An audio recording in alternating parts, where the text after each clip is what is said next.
সখরীয় পুস্তক, সখরীয় যা পুরাতন নিয়মে আছে। আমরা অনেক সময় এই পুস্তকটা খুব একটা দেখি না। সখরীয় পুস্তক, আর সখরীয় 4 অধ্যায় 2 থেকে 6 পদ আমরা দেখব। সখরীয় এটা পঞ্চম দর্শন। সখরীয় পুস্তক যখন লিখছেন তখন জেরুজালেমে মন্দির জেরুবাবেলের মধ্য দিয়ে মন্দির নির্মাণের কাজ পারস্য রাজ দারায়ুস তখন সেই মন্দির নির্মাণের দায়িত্ব দিয়েছেন জেরুবাবেলের উপরে, এবং সেই জেরুবাবেল তার ভিত্তিপ্রস্তর বেঁধে দিয়েছেন 15 বছর আগে। সখরীয় পুস্তক মাইনর প্রফেটসদের মধ্যে সখরীয় পুরাতন নিয়ম 4 অধ্যায় 2 থেকে 6 পদ। আরেকবার বলি, সখরীয় 4 অধ্যায় 2 থেকে 6 পদ, এবং এই 2 থেকে 6 পদে তিনি পঞ্চম দর্শন দেখছেন। এই পুস্তকটিতে একটা একটা করে অনেকগুলো দর্শন দেখেছেন। কে দেখছেন? ভাববাদী সখরীয়। এবং ভাববাদী সখরীয় তিনি দর্শন দেখছেন পঞ্চমবার, এবং সেই দর্শনে তিনি একটি অদ্ভুত জিনিস দেখতে পেলেন। কিন্তু তার আগে একটা ব্যাকগ্রাউন্ড যেটা বলে দিই, সেটা হচ্ছে দর্শনটা যখন দেখছেন তার আগে এমন একটি পরিস্থিতি রয়েছে যে জেরুবাবেলের নেতৃত্বে পারস্য রাজ দারায়ুস যখন তাকে দায়িত্ব দিয়েছেন জেরুজালেম মন্দিরকে গেঁথে তোলার, তার 15 বছর আগে কিন্তু সেই মন্দিরের ভিত্তিপ্রস্তর গাঁথা হয়ে গেছে। কিন্তু একের পর এক বাধা সেই মন্দিরকে তিনি কিছুতেই গেঁথে তুলতে পারছেন না। অনেক বাধা 15 বছর ধরে তিনি চেষ্টা করে যাচ্ছেন। আর তারপরে ঈশ্বরের কাছে ভয়ানক তিনি কান্না করলেন, ভয়ানক তিনি ঈশ্বরের কাছে প্রার্থনা করছেন।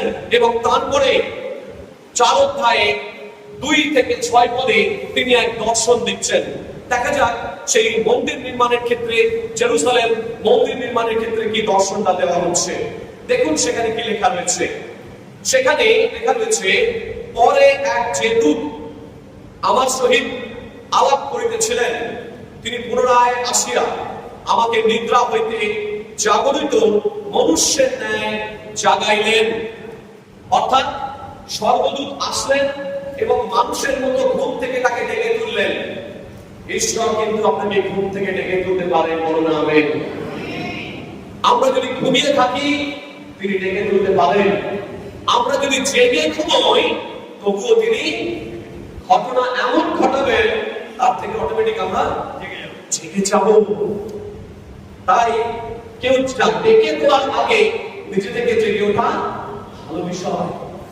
কারণ যখন তাকে জাগাতে হয় তখন তাকে ঝাঁকা দিতে হয়, তখন তাকে নাড়া দিতে হয়, তখন তাকে ঝাঁকানি দিতে হয়, তবে সে ঘুম থেকে ওঠে। ঈশ্বরের সেই ঝাঁকানি বড় ভয়ঙ্কর বিষয়। আর সেই ঝাঁকানি দেওয়ার আগে ঈশ্বর তিনি বলছেন আমাদেরকে যেন আমরা নিজে থেকে ঘুম থেকে উঠে পড়ি। সেই কারণে তিনি বলছেন, ওঠো জাগো, কারণ সদাপ্রভুর সেই জ্যোতি তোমাদের উপরে এসে পড়েছে। তাই আমাদের জীবনে যেন আমরা জেগে উঠতে পারি। দেখুন প্রথম পদে লেখা রয়েছে, তিনি পুনরায় আসিয়া আমাকে নিদ্রা হইতে জাগরিত মনুষ্যের ন্যায় জাগিয়ে তুললেন। আর তিনি আমাকে কহিলেন, কি দেখছো? আমি কহিলাম, আমি দৃষ্টিপাত করলাম, আর দেখো এক তীরবৃক্ষ, সমস্তটাই স্বর্ণময়, তাহার মাথার মধ্যে তৈলাধার, আর তাহার উপরে 7 প্রদীপ, এবং তাহার মাথার উপরে স্থিত প্রদীপের জন্য 7টা নল। এখানে যে দর্শনটা সখরীয় দেখছেন, সেই দর্শনের মধ্যে একটা ল্যাম্পস্ট্যান্ড বোঝেন, দীপাধার। সেই দীপাধারের মধ্যে 7টা প্রদীপ রয়েছে। কটা প্রদীপ? 7টা প্রদীপ। এই 7 সংখ্যাটা কিন্তু পুরাতন নিয়মে ভীষণ গুরুত্বপূর্ণ।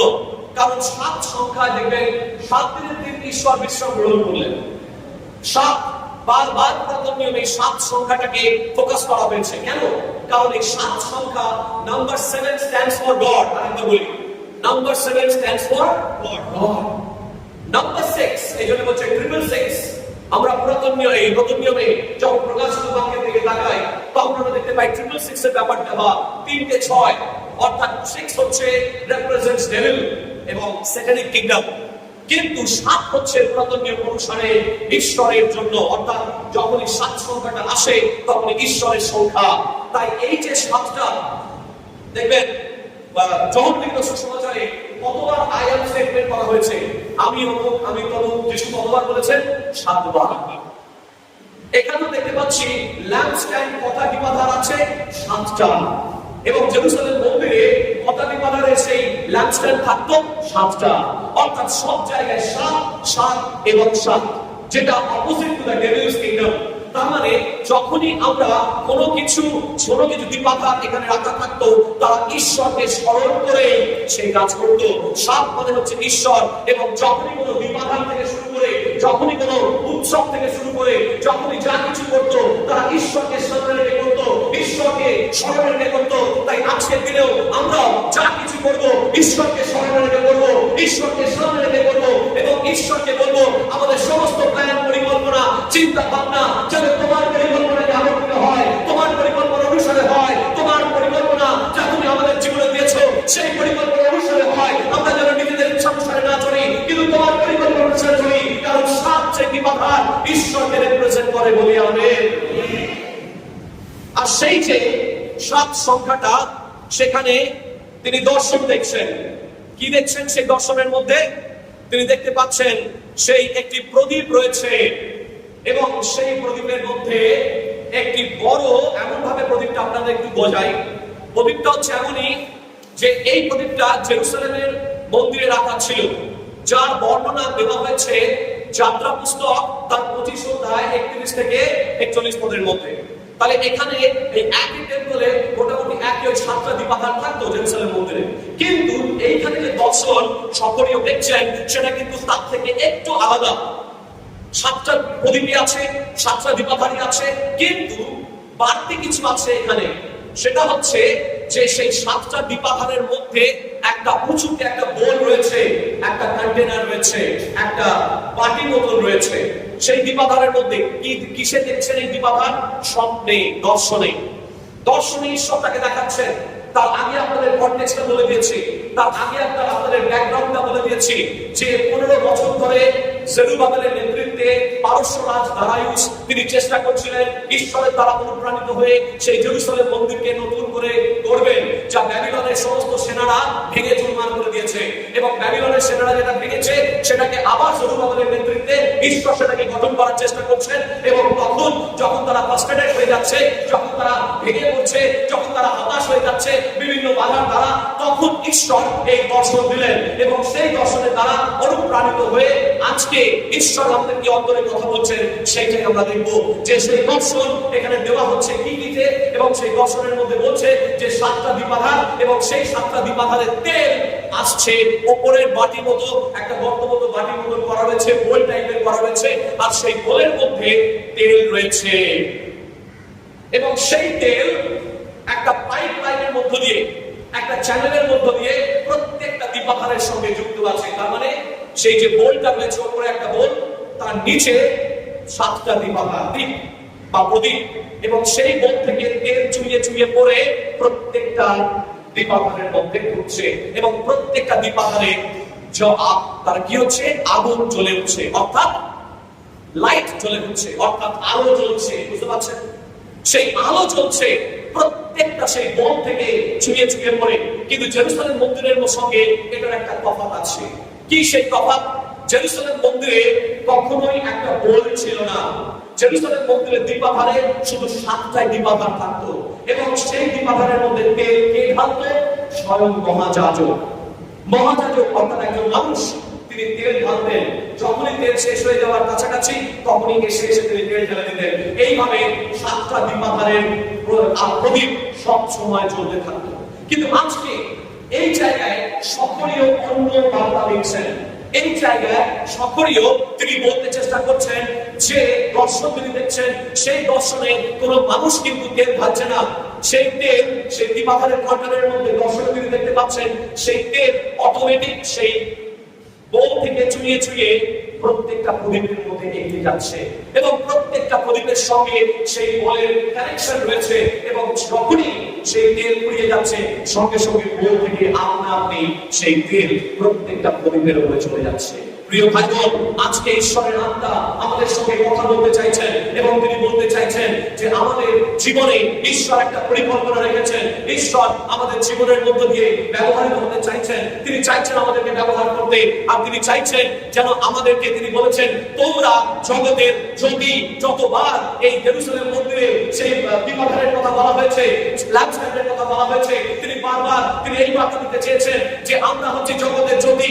আর সেই জ্যোতি থেকে আলো দেখে যেখানে অন্ধকার থাকবে সেখানে জ্যোতি জ্বলে উঠবে, যেখানে অন্ধকার থাকবে সেখানে জ্যোতি জ্বলে উঠবে। আর যখনই অন্ধকারের মধ্যে জ্যোতি জ্বলে উঠবে তখনই কিন্তু আপনি মানুষকে রাস্তা দেখাবেন, মানুষকে পথ দেখাবেন। আর সেই কারণে পুলিশ বলেছিলেন আমি পথ সত্য জীবন, কারণ পথ না দেখালে সত্যের কাছে যেতে পারবে না, আর সত্য না জানলে আপনি স্বাধীন হতে পারবেন না, আর স্বাধীন না হলে আপনি জীবন পাবেন না। আজকে প্রিয় ভাই বোন, ঈশ্বর আমাদেরকে বলছেন তোমরা জগতের জ্যোতি। তিনি দুবার কথা ব্যবহার করেছিলেন, তিনি বলেছিলেন আমি জগতের জ্যোতি, তারপর তিনি বলেছিলেন তোমরা জগতের জ্যোতি। তার মানে ঈশ্বর যেমন ভাবে তার জ্যোতিকে আমাদের উপরে ফেলেছেন, সেই জ্যোতি জগতের উপরে ফেলবো এবং সেই জ্যোতির মাধ্যমে মানুষ আকর্ষিত হবে এবং সেই মানুষ তারা স্বাধীন হবে এবং ঈশ্বর আপনাকে এবং আপনার পরিবারকে আশীর্বাদ করবেন।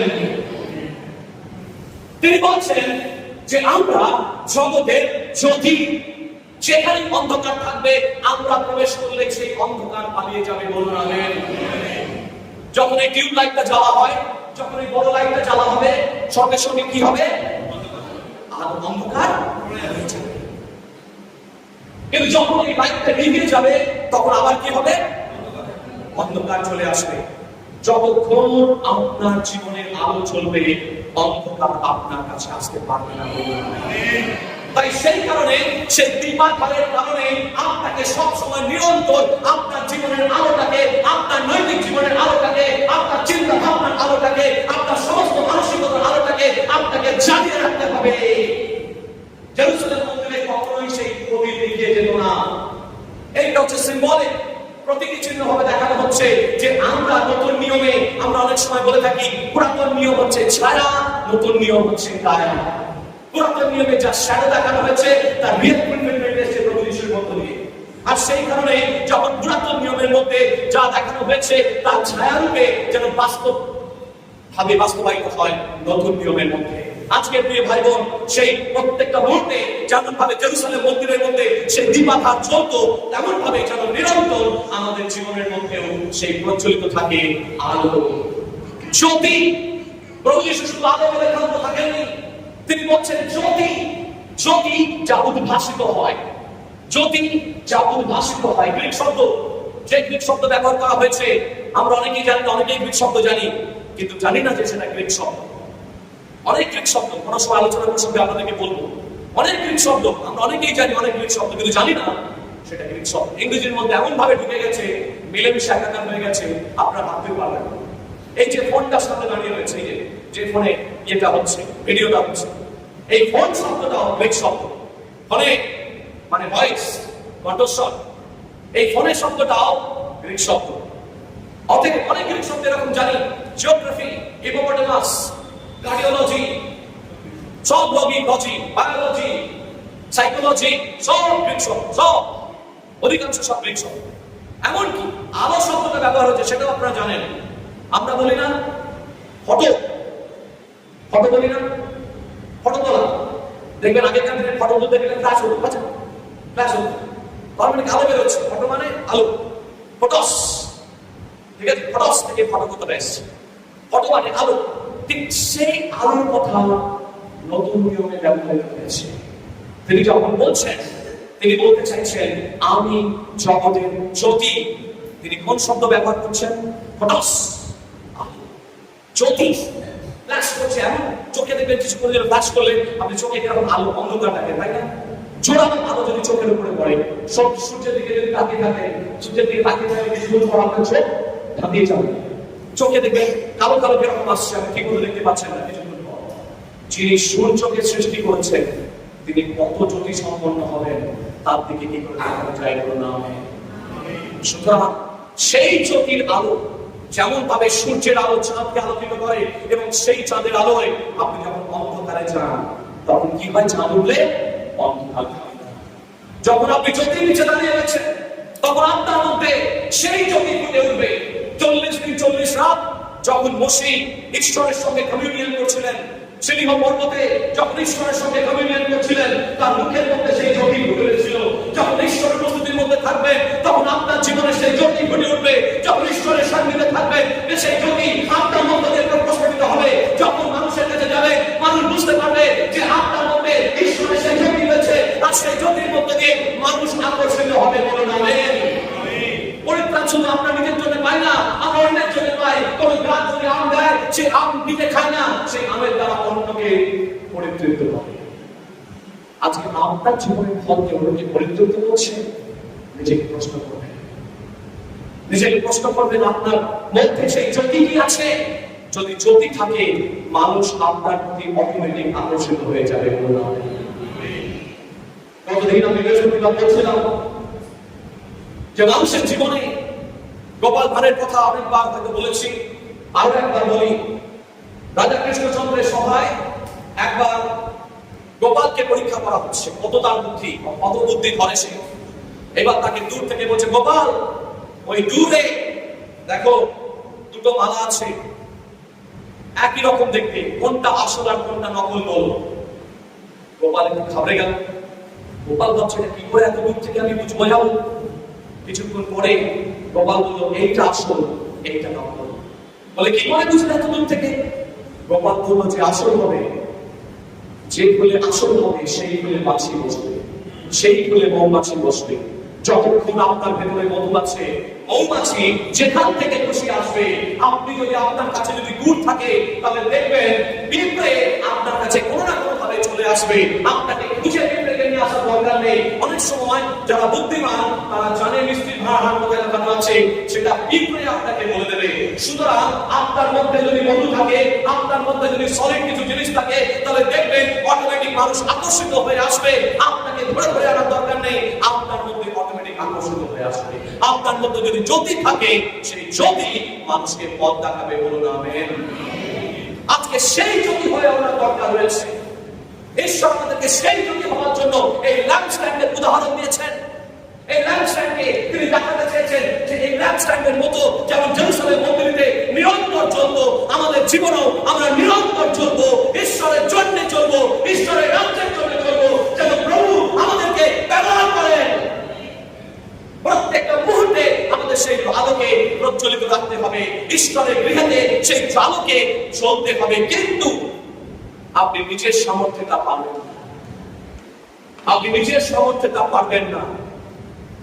তার মধ্যে আমরা দ্বিতীয় পয়েন্টে আসি, দ্বিতীয় অন্তর্দৃষ্টি। প্রথম অন্তর্দৃষ্টি কি বললাম? আমাদেরকে ঈশ্বর জ্যোতির স্বরূপ রেখেছেন। বলুন আমেন। আমাদেরকে ঈশ্বর জ্যোতির স্বরূপ হতে বলেছেন। বলুন আমেন। জেরুজালেম মন্দিরে যেমন সেই ল্যাম্পস্ট্যান্ড নিরন্তর জ্বলতো, আমাদেরকে তার রাজ্যের জন্য নিরন্তর জ্বলতে হবে। বলুন আমেন। কিন্তু দ্বিতীয় পয়েন্টটাতে বলছে আপনি নিজের শক্তিতে তা পারবেন না। দ্বিতীয় পয়েন্টে বলছে যে সেই জ্যোতি হয়ে চলতে গেলে এখানে যে দর্শন দেখছেন সকলীয়, সেই দর্শনের মধ্যে যে ল্যাম্পস্ট্যান্ড বা যে দীপাধারের কথা বলা হচ্ছে, সেই দীপাধারটা একটু অন্যরকম। জেরুজালেম মন্দিরে যে দীপাধার ছিল, সেই দীপাধারের মধ্যে কোনো বড় বোল ছিল না, বাটি মতো ছিল না, আর তার মধ্যে তেলও ছিল না। তেলটাকে কাকে ঢালতে হতো? মহাযাজক নিয়মিত তিনি তেল ঢালতেন, অর্থাৎ মানুষ জেরুজালেম মন্দিরে তেল ঢালতো। কিন্তু এখানে ঈশ্বর দেখাচ্ছেন সকলের মধ্য দিয়ে সেই বাটিটা অটোমেটিক তেলের পরিপূর্ণ আছে, এবং সেই তেলের বাটি কনস্ট্যান্ট তাপ থেকে তেল 7টা দীপাধারের মধ্যে অটোমেটিক চ্যানেলের মধ্যে দিয়ে চলে যাচ্ছে এবং কনস্ট্যান্ট জ্বলতে শুরু করছে। এই দীপাধারের তেল হচ্ছে তেল। পুরাতন নিয়মে সেটাকে কিসে রিপ্রেজেন্ট করে? যখনই কাউকে অভিষেক করা হতো, তখনই কোন তেলের তার অভিষেক করা হতো? কোন তেলের তার অভিষেক করা হতো? Olive oil.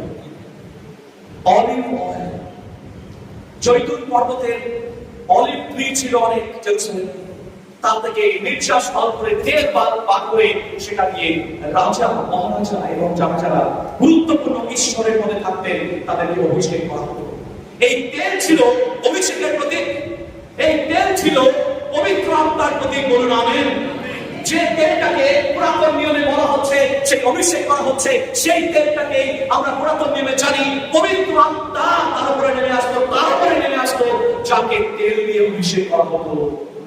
আজকে নতুন নিয়মে সেই একই কথা বলছে, যখন আপনি প্রদীপ হয়ে জ্বলতে চাইছেন, যখন প্রদীপ হওয়ার সমস্ত বাসনা আপনার মনের মধ্যে রয়েছে, কিন্তু আপনি নিজের ক্ষমতায় আপনি পাচ্ছেন না, ঈশ্বরের বাক্য বলছে তখন তোমরা পবিত্র আত্মার কাছে চলে এসো। পবিত্র আত্মা সেই পাত্র হয়ে, সেই পবিত্র আত্মার কন্টেনার হয়ে, সেই পবিত্র আত্মা আপনাকে সমস্ত তেলের মতো করে কনস্ট্যান্ট শক্তি যোগাবেন, কনস্ট্যান্ট আপনাকে জীবনযাপন করতে সাহায্য করবেন। পবিত্র আত্মা আপনাকে তুলে ধরবেন, পবিত্র আত্মা আপনার মধ্যে শক্তি যোগাবেন, পবিত্র আত্মা আপনাকে নিরন্তর এনার্জি দেবেন, স্পিরিচুয়াল এনার্জি। সেই এনার্জি দ্বারা আপনার জীবনে কখনোই তেলের অভাব হবে না। যিশু 10 কুমারীর গল্প বলেছিলেন না, 10 কুমারীর 5 কুমারীর তেল রেডি ছিল, 5 কুমারীর তেল রেডি ছিল। 5 কুমারী জগতের মোহে ভুলে গিয়েছিল। 5 কুমারী ভাবছে কখন আসবে, আমাদেরও তো তাড়াহুড়ো দরকার। কিন্তু যখন ঈশ্বর এলেন চোরের মতো, বাইবেলে বলা আছে দেখবেন চোরের মতো যদি আপনি হঠাৎ করে উদয় হবেন, ভাবতেই পারবো না যে এই সময় চলে আসতে পারে। সেই সময় 10 কুমারী বলছে, 10 কুমারী প্রস্তুত ছিল তাদের প্রদীপ নিয়ে। 5 কুমারী 10 কুমারীর মধ্যে 5 কুমারী প্রস্তুত ছিল আর 5 কুমারী প্রস্তুত ছিল না। সঙ্গে সঙ্গে যারা প্রস্তুত ছিল তারা চলে গেল। আজকে আপনি নিজেকে প্রশ্ন করুন, পবিত্র আত্মার দ্বারা আপনি চলছেন? পবিত্র আত্মার তেলে আপনার জীবন পরিপূর্ণ আছে কি, নাকি জগতের চিন্তা ভাবনায় আপনার জীবন চলছে? আজকে পবিত্র আত্মার চিন্তা ভাবনায় চলছে না জগতের চিন্তা ভাবনায় আপনি চলছেন? জগতের মধ্যে বাড়ি পলিটিক্স চলতে পারে, কিন্তু ঈশ্বরের গৃহে বাড়ি পলিটিক্স নয়। ঈশ্বরের গৃহে আমাদের জগতের মতো চিন্তা ভাবনায় নয়, আমাদের চিন্তা ভাবনা পরিচালিত হবে ঈশ্বরের আত্মা দ্বারা পূর্ণামে। যতক্ষণ আপনি যদি জীবিত থাকতে চান, যদি আপনি জলে থাকেন, তাহলে জলের কিছু প্রিন্সিপাল আছে। যদি আপনি জলের মধ্যে দিয়ে বলেন না আমি অক্সিজেন নেব না, তাহলে জলে আপনি বেশিক্ষণ টিকে থাকতে পারবেন, কারণ জলে আপনাকে নিতে হবে, অক্সিজেন নিতে হবে। গতকাল আজকেই বোধহয় দেখলাম সকালে যে ওই সুনিতা উইলিয়ামস, তিনি আটকে গেছেন স্পেস স্টেশনে। আগামী 27 দিনের জন্য তার স্পেস স্টেশনের সমস্ত রসদ আছে, তারপরে শেষ। এখন বাঁচবেন কি মরবেন জানা নেই, কারণ ওখানে কিছু যান্ত্রিক গোলযোগ দেখা দিয়েছে। সেই কারণে সুনিতা উইলিয়ামস ওখান থেকে আর নিচে ফিরে আসতে পারছেন না। যতক্ষণ আপনি কিছু প্রিন্সিপাল, আপনি স্পেস স্টেশনে থাকুন, নাসার কিংবা জলের নিচে থাকুন বা আত্মিক জীবনে থাকুন, প্রত্যেকটা রেলেমের একটা আলাদা আলাদা প্রিন্সিপাল, আলাদা আলাদা নীতি রয়েছে। যখনই সেই নীতিকে আপনি ভায়োলেট করবেন, তখনই সেখান থেকে আপনার অস্তিত্ব প্রবলেম হয়ে যাবে। সুতরাং আজকে ঈশ্বরের আত্মা আমাদেরকে এটাই বলছে, যদি আত্মিক জীবন আমরা বেঁচে থাকতে চাই, তাহলে জাগতিক ভাবে বেঁচে থাকলে হবে না। আত্মিক জীবনে ঈশ্বরের পরিকল্পনা অনুসারে, ঈশ্বরের পরিকল্পনার মধ্যে এবং আত্মিক অক্সিজেন নিয়েই আমাদেরকে বেঁচে থাকতে হবে। আর সেই আত্মিক অক্সিজেন আমাদেরকে কে প্রদান করেন? পবিত্র আত্মা আমাদের সেই আত্মিক সেই অক্সিজেনকে আমাদের সাপ্লাই দেন। বলুন আমেন। তাই যদি আপনাকে খ্রিস্টের জন্য বাঁচতে হয়, যদি খ্রিস্টের জন্য উদাহরণস্বরূপ হতে হয়, যদি খ্রিস্টের জন্য আপনাকে নিদর্শনকারী হতে হয়, যদি খ্রিস্টের জন্য মনে করেন যে প্রভু আমাকে ডেকেছেন, প্রভু আমাকে ব্যবহার করছেন এবং আমি চাই তিনি আমাকে ব্যবহার করুন, তাহলে নিজের শক্তিতে নয়, নিজের জ্ঞানে নয়, নিজের বুদ্ধিতে নয়, নিজের পরাক্রমে নয়, পবিত্র আত্মার শক্তিতে বলতে হবে। আর সেই কারণে 6 পদে দেখুন সকলেই কি বলছেন, আমরা সকলে বলবো। সকলেই 4 অধ্যায় 6 পদ দেখুন কি লেখা রয়েছে, প্রত্যেকে একসঙ্গে পাঠ করব। আমি 1 2 3 বলবো, সকলে পাঠ করব। 1 বলেছেন সবাই, 2 3। তখন তিনি উত্তর করিয়া আমাকে কহিলেন, হে জরুবাবেলের প্রতি সদাপ্রভুর বাক্য, পরাক্রম দ্বারা নয়, বল দ্বারা নয়, কিন্তু আমার আত্মা দ্বারা ইহা বাহিরগণের সদাপ্রভু বলেন। বল দ্বারা নয়, পরাক্রম দ্বারা নয়, ক্ষমতা দ্বারা নয়। ঈশ্বরের কাজ যদি করতেই হয়, মন্দিরে যদি আলো জ্বালিয়ে রাখতে হয়, তাহলে সদাপ্রভুর আত্মা দ্বারা জ্বালিয়ে রাখতে হবে। বলুন যে দর্শন তিনি দিয়েছেন, সেই দর্শনের মধ্যে সেই বাটিটা সদা সর্বদা সব সময় তেল দ্বারা পরিপূর্ণ, পরিপূর্ণ।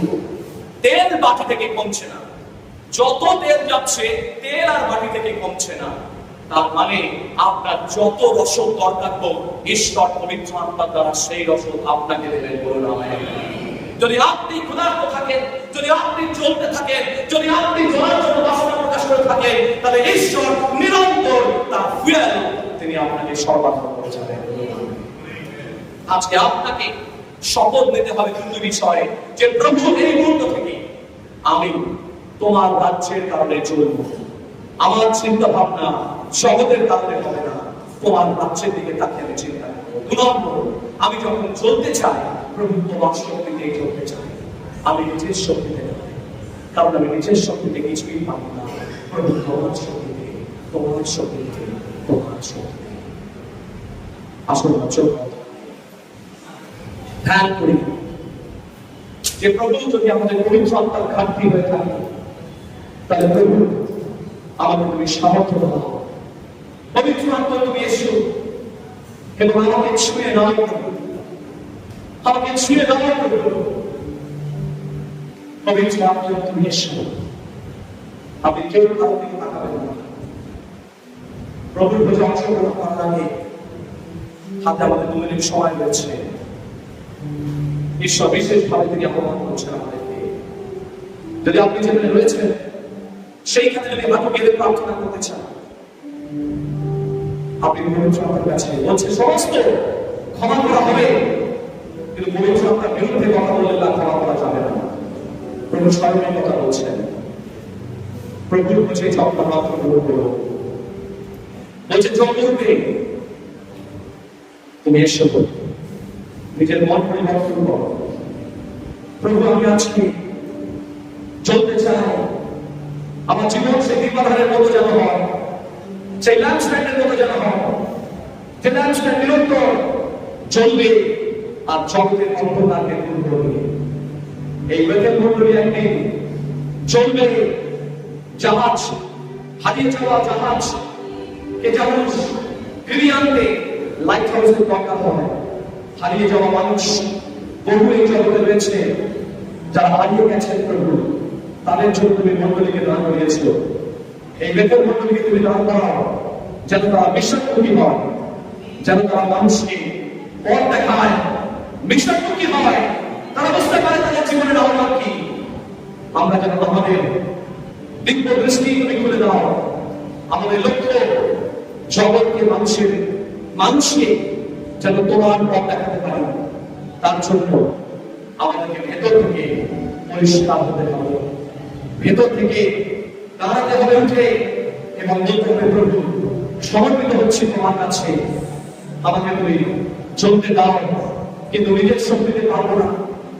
তুমি আমাকে শক্তি দাও যেন আমি তোমার জন্য আলো হয়ে চলতে পারি, কিন্তু প্রভু তোমার সেই পবিত্র আত্মার শক্তি দাও, পবিত্র আত্মার শক্তি দাও, পবিত্র আত্মার শক্তি দাও। আমরা এই মুহূর্তে যখন যদি চান আপনি নাটকের এই প্রার্থনা করতে, আমরা কিছুটা সময় নিতে চাই, প্রভুর কাছে বসতে চাই, প্রভুকে বলি প্রভু তুমি আমাকে শক্তি দাও, পবিত্র আত্মার কাছে নিজেকে সমর্পণ করে দিই।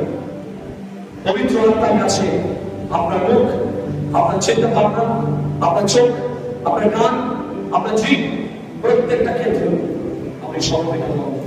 দেখবেন আপনার জীবন এক নতুন উচ্চতায় চলে গেছে, এক নতুন ভাবে ঈশ্বর আপনাকে ব্যবহার করছেন।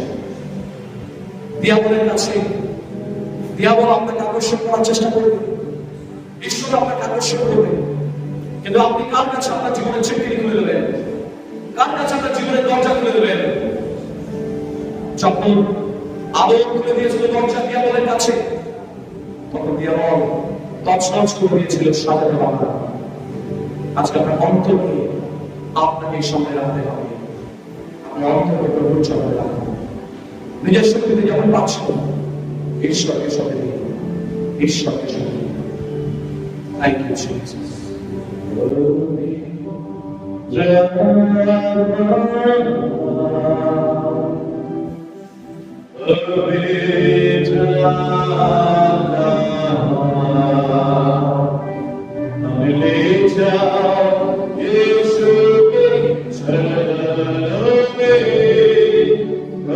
Amen.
প্রভুর কাছে সম্পূর্ণরূপে সমর্পিত হও।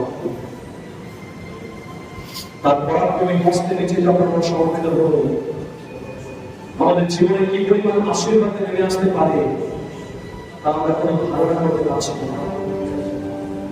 যে না হওয়া কাজ প্রভু আপনার জীবনে সেই কাজকে হতে দেবে। দীর্ঘদিন হয়তো আপনি পেনশন পাচ্ছেন না, দীর্ঘদিন হয়তো এমন কোনো কাজ আপনার হচ্ছে না, কিন্তু ঈশ্বরের হাতে পরাক্রমী হস্তের নিচে যখন আপনি আসবেন, ঈশ্বরের আত্মা বলছেন সে না হওয়ার কাজকে আমি হতে দেব। দীর্ঘদিন আপনি হয়তো বুঝছেন, আপনি কাউকে বলতে পারছেন না, প্রভু বলছেন আমি তোমার চোখের জল দেখেছি। যেমন তিনি দীর্ঘ জীবন দিয়েছিলেন, 15 বছর বৃদ্ধি করেছিলেন, তেমন ভাবে তিনি আপনার আয়ু তিনি বৃদ্ধি করবেন। আমি তোমাকে দীর্ঘ আয়ু দেব, আশীর্বাদ করব, আমি তোমার চিন্তা দূর করব। ভাবিত হইও না, তোমার সন্তানের জন্য যদি তোমার ভাবিত থাকো, সেই ভাবনার ধারা করবে সেই সন্তানের জীবনে। আমি তোমার দিকে তাকিয়ে তোমার সন্তানকে আশীর্বাদ করব। যেমন আব্রাহামের দিকে তাকিয়ে তিনি সেই শহরের লোকজনদেরকে বাঁচতে দিয়েছিলেন, যেমন লোকের দিকে তাকিয়ে বহু মানুষকে তিনি বাঁচতে দিয়েছিলেন, তেমনি আপনার দিকে তাকিয়ে, আপনার ধার্মিকতার দিকে তাকিয়ে, আপনার বিশ্বাসতার দিকে তাকিয়ে, আপনার পরিবার এবং আপনি যাদের জন্য প্রার্থনা করেন তাদেরকে তিনি বদল জীবন আজকে সেই আশীর্বাদ নিয়ে বাড়ি ফিরব, প্রভুর প্রতি অংশগ্রহণ করি, সেই হৃদয় ঈশ্বর